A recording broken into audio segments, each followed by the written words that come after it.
talk us through who got approved for this, because actually some of the names that came out perhaps weren't who could have been expected. So in Hong Kong, there were 3 ETF issuers that got approved. And to your point, they were not the big ones that we had expected. So the 3 that got mentioned are Bosera, China AMC, and Harvest. And split across these 3 ETF issuers, Bosera has just 6 ETF with 40 million in assets under management. China AMC is the largest with 15 ETF and 3.6 billion.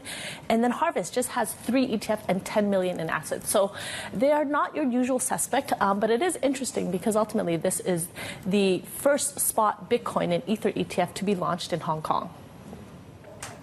What's the significance of these conditional approvals? So what is interesting here is ultimately Hong Kong is trying to be the crypto or virtual asset hub of Asia Pacific. And what Hong Kong has done to differentiate themselves is they are allowing in-kind creation and redemption. And what this means is ultimately if you are a holder of Bitcoin or Ether, you can swap that into an ETF.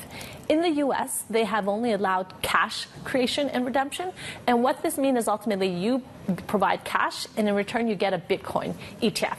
And so Hong Kong is taking a little bit of a different play where they're going to allow Bitcoin or Ether, physical transaction of in-kind creation. So if you're a holder of Bitcoin or Ether, you can then swap that into an ETF. And so this is a really significant event because ultimately it can attract different players, people that are already holding these virtual assets and cryptocurrencies. They can potentially swap into an ETF format if they want. There's a lot of question marks over the AUM that we're going to be seeing here, especially given the huge inflows we've seen into the US. Do you think we can sort of match that level or reach anything near it? And also, is there a way for mainland Chinese investors to express their interest in these products? So I think if we look at the Hong Kong market, Hong Kong has roughly 51 billion in assets under management.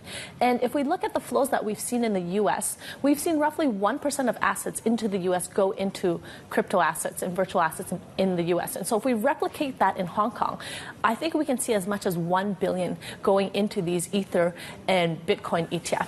In Hong Kong or in Asia Pacific, there's already roughly 250 million in assets. In Hong Kong, we already have futures base.